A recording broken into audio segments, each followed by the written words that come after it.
The M1 Garand, the primary infantry battle rifle of World War II. Today, we're going to show you how to field strip this beauty. Okay, the first thing we need to do is make sure that it is unloaded.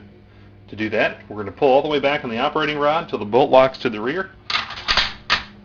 We can see that there's no clip in the magazine, there's no rounds in the chamber. And to close it, pull back on the operating rod a little bit, push down on the follower, let that go forward, and then it'll close. Now in the event that you pull back the operating rod and you see rounds in the magazine, here's what you can do.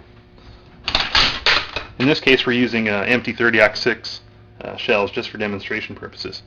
On the side here is a little button. You could push this while holding back the operating rod and it'll eject the clip right out. Push down on the follower and then you can close the action. Alright, now that it's unloaded, we can flip the Garand over, and here we have the trigger guard. What you can do is pull the rear of this, it's kind of a spring-loaded device.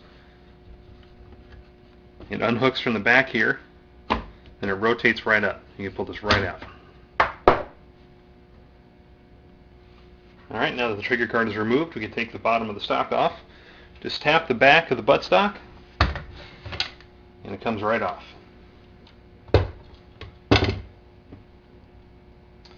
Okay, here's the internal workings of the Garand. We're going to point out some of the parts for you. This is the operating rod here. The operating rod spring goes here. It hooks onto the follower arm, which is this piece right here. The operating rod catch assembly and the bullet guide. These are the pieces we need to take out now.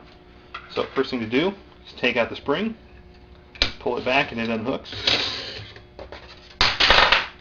Then we can push out, there's a small pin here. That pin comes right out, and then the catch assembly comes out, the bullet guide, and the follower arm.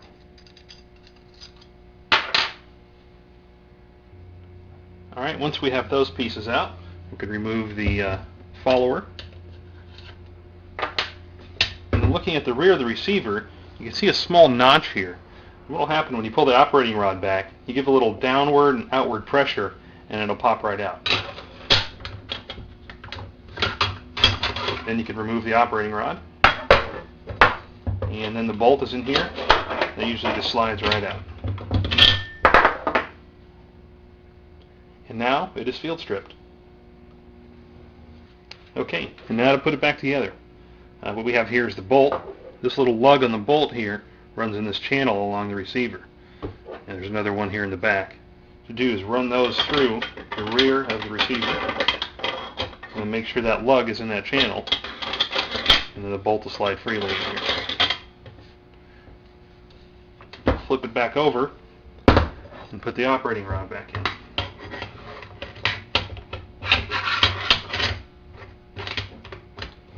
And what you have to do is this catch here goes in this spot on the operating rod. And you give a little push, and it'll slide back into that notch.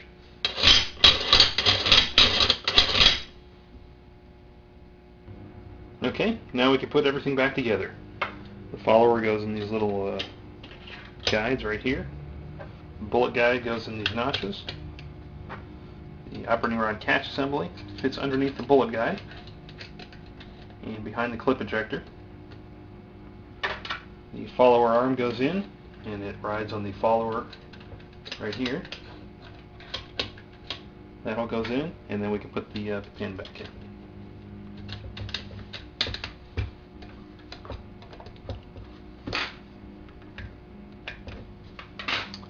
Then that's followed by the operating rod spring.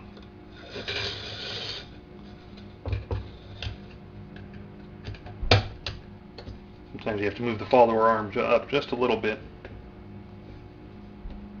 to get the spring in.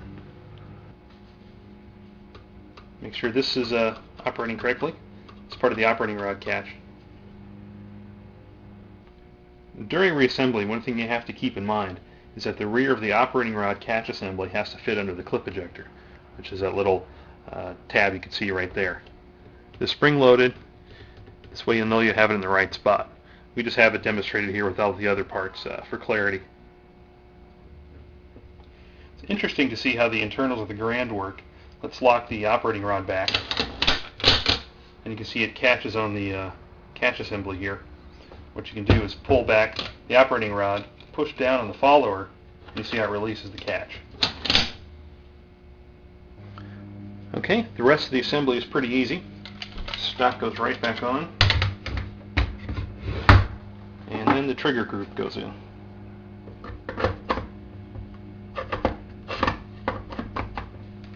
Just push this back in, and it locks in place.